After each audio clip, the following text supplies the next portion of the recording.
شوفوا هاد الكيكه كيف دايره، رائعه. الناس اللي كيعشقوا الكراميل، شوفوا الطبقه ديال الكراميل. بسم الله.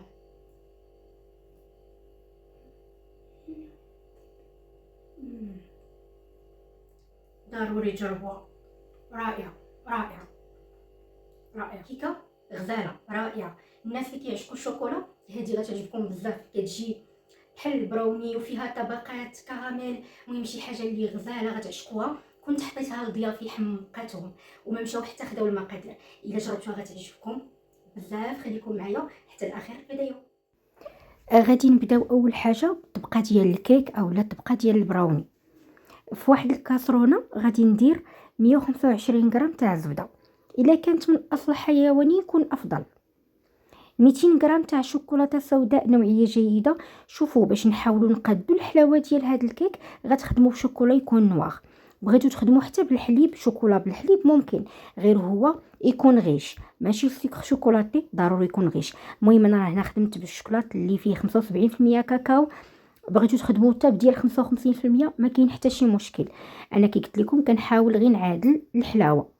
كندوب الزبده والشوكولا في البان ماغي، كنبقى كنحرك فيهم حتى كيذوبوا تماما وكنحطهم على جنب يدفاو شي شويه او اللي يبردوا شي شويه.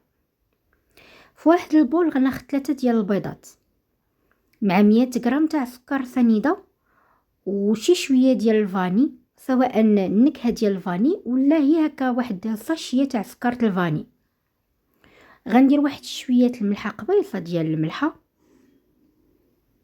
وغادي نخلط هذا الشيء اما يدويا او بغيتو ديروا الباتور بالحق كتطربوا تطريبه خفيفه، غير كيرغوي لكم الخليط، ماشي كنطلعوه حتى يضاعف الحجم ديالو، غير كيرغوي واحد الترغويه خفيفه. او تقدروا تخدموا غير بيديكم بالفوي عادي، تحريكه خفيفه داك البيض والسكر، واحد اقل من دقيقه، غير شي شويه.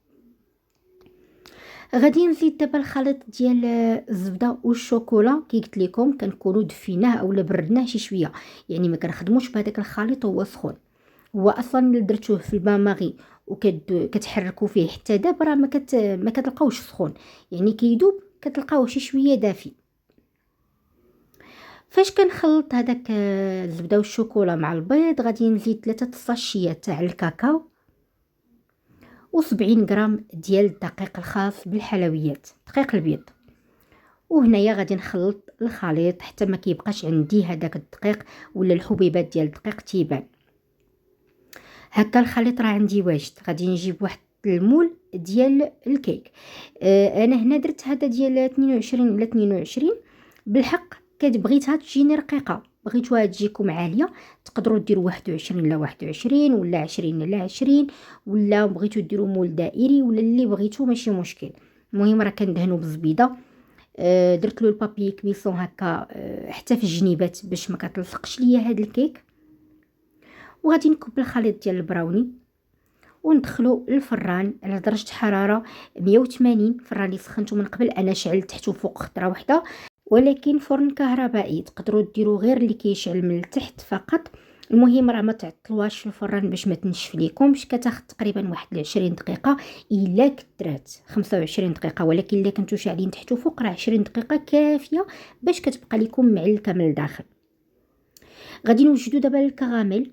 اول حاجه غادي نخلط كاس عنبه من الحليب المجفف مع نص كاس عنبه وافي من الماء. نص كاس عنبه وافي شي شويه ديال الماء مع كاس عنبه ديال الحليب المجفف نيدو هو باش خدمت. وغندير واحد شويه ديال الملحه، ماشي شويه الملحه، غندير شويه ديال الملحه نيت لانه بغيت هذا الكراميل يجيني ملح، كراميل بور صالي، ولكن ما غنديروش بالكريمه. غادي نخدموا بهذه الطريقه ديال الحليب المجفف كيجي رائع، كيجي بحال مصوبين كراميل نيسلي. ذوبت هذاك الحليب المجفف مع الماء، غنخليه على جنب مع ديك المليحه. كي قلت لكم ضروري تزيدوا الملحه تكون زايده نغزه. في كاسرونه اخرى غادي ندير كاس عنبه ديال سكر سنيده، غادي نحطو على عافيه مهيله بلا ما كنبقى نحرك السكر حتى كيبان ليا داك السكر من التحت كيبدا بحال كيتزلق. ملي كنجي كنحرك الكاسرونه تيبان لكم بحال التحت بدا كيسيح اولا بدا كيعطيني واحد بحال العسل من التحت. كيبان لكم بلي السكر بدا كيذوب من التحت. ما كنخدمش المعلقه في هذه المرحله، غير كنبقى كنحرك بهذه الطريقه هذه حتى كيبان لكم هذاك الكراميل جزء كبير منه اللي داب. الا بقينا كنحركوه من دابا ما غاديش يعطينا نتيجه زوينه ويقدر يتحرق قبل ما يذوب السكر، غادي تعطل السكر في الذوبان. غير هاد الطريقه هذه وكتخليوه مره كتحركوا الكاسرونه هكا تتنفضوها باش ما يتحرقش لكم السكر من التحت. الا تحرق راه ما بقاش خدام، ما نخدموش به. يعني ما تضيعوش الوصفه في كراميل اللي فيه المروره ولا فيه مذاق الحرق. صافي غير تيذوب لكم هذاك السكر بنسبه كبيره، يعني مثلا واحد 70% ديال داك السكر كتذوب، كتبقى ديك 30%. ديك الساعه عاد كنبقاو كنعاونوا داك الكراميل بالتحراك بشي معلقه ولا بشي سباتول. بقاو كتحركوا حتى كيبان لكم داك الكراميل كله داب، ما كتبقى ولا فرتوته ديال السكر، كله تيذوب. هكا تيبان لكم سائل حتى اللوين ديالو غزال، يعني ما محروقش نهائيا. فهاد اللحظه هذه وانا كندوب الكراميل كنكون كندفي هذاك الخليط ديال الحليب المجفف والماء. صافي هنايا غادي نطفي البوطه على الكراميل غير باش ما يطيبش كتر من القياس. من بعد غنرجع نشعل عليه. غادي ندير واحد المعلقه كبيره بومبي ديال الزبده حيوانيه. هنا في الكراميل ضروري نديرو زبده من اصل حيواني. وكي قلت لكم كنطفي البوطه كنزيد هذيك المعلقه ديال الزبده، كنهرس بهذيك المعلقه ديال الزبده داك الحراره ديال الكراميل، كنحرك وبسرعه حتى كتذوب هذيك الزبيده كامله. وفي هذا الوقيته كنزيد مباشره هذاك الحليب اللي صوبنا، كنزيدو غير بالتدريج وكتردوا البال.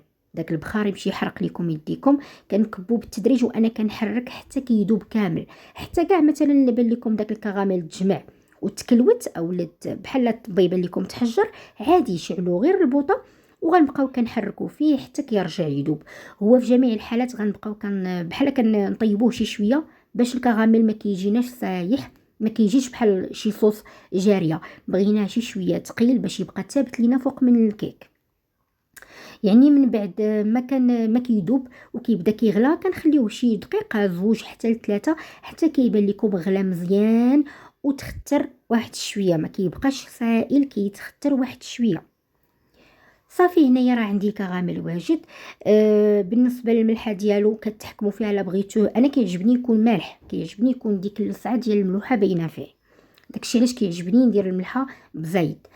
صافي غنبقى كنحرك فيه حتى كتنخفض ليه شي شويه ديك الحراره اللي عنده، ومن بعد كنغطيه وكنخليه حتى كيبرد او لا كيبدا يبرد. لهنايا راه تقريبا عندي باقي شي شويه دافي، ولكن راه يعني تقال، ممكن نسرحو فوق من الكيك وما دخلتوش للثلاجه، خليته يبرد غير حدايا فوق منا في الكوزينه هكا على برا، يعني ما درتو لا في الثلاجه لا والو. صافي الكيك من بعد ما كيطيب كنخرجو من الفران. كي قلت لكم حاولوا ما تفوتوش ليه الطياب، خصوصا لا كنتو غتشعلوا لتحت والفوق خطره واحده ما كتعطلوش. 20 دقيقه الا شفتوه مثلا خاصو شويه ممكن حتى ل 25، ولكن في الغالب واحد 20 دقيقه تيكون طايب. خرجوه خليوه يبرد تماما وغادي نكب فوق منه دابا هذاك الكراميل اللي صوبنا.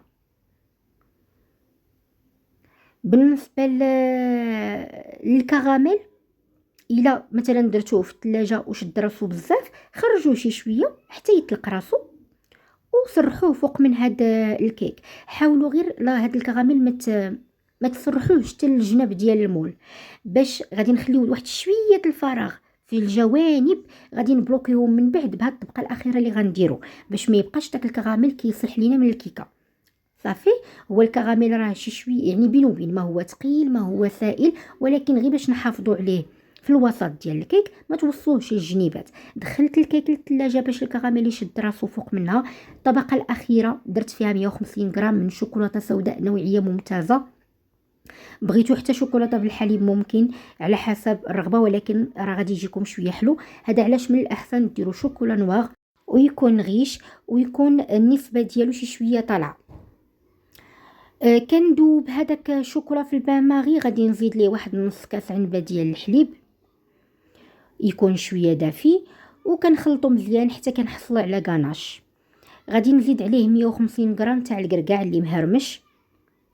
بالنسبه للكركاع نتوما عارفين كيتواتا مع الكراميل، والكركاع كيتواتا مع البراوني. اصلا البراوني انا كيعجبني ضروري ندير فيها الكركاع من الداخل، غير ما درتوش هذه المره لانه غنديرو في الطبقه الفوقانيه. مهم بالنسبه الكركاع راه ما كنزيدوش على الكناش هو سخون، يعني الكناش كيكون شي شويه دافي باش ما يرطبش لينا بزاف، خصو يبقى ديك القرمشه فيه. هذا علاش حتى كنخلطو مزيان داك الكناش كيدفى شي شويه، كنزيد هذاك الكركاع مهرمش وما يكونش محمر، لانه ولا كان محمر غادي يكون فيه واحد شويه تاع المروره. كنكبو فوق الطبقه ديال الكراميل وكندخل الكيك للثلاجه حتى كيشد راسو، عاد كنخرجو كنحيد له هذاك الجنيبات. هذا علاش قلت لكم من الاول ديروا البابي كويسون في الجناب ديال المول، باش ملي كنجي كنبغي نحيد الكيكه كنحيدها بكل سهوله، ما كيلصقوليش دوك الجنيبات في المول. صافي غادي نقطعو هاد الكيكه. هادي عطاتني تقريبا واحد 16 قطعه. ملي تجيو تقطعوها خليوها شي شويه على برا، عاد قطعوها عاد قدموها، لانه البراوني في الثلاجه كتجي قابطه راسها. الا بغيتو تاكلوها معلكه خليوها شي شويه. الكناش حتى هو كتخليوه ياخذ واحد شويه، يعني ما يبقاش بارد، كيكون كيرجع معلك، وكتقطعوها بكل سهوله وكتقدموها كتجي رائعه. التعليكه ديال البراوني مع داك الكناش حتى هو معلك، وداك القرمشه ديال الكركاع وداك الكراميل المملح كيجي واحد المذاق اللي رائع. وغادي تجربوها غادي تعجبكم. هذه العشاق الشوكولا والكراميل من طبيعه الحال، جربوها وردوا عليا الخبار. خليتكم على خير.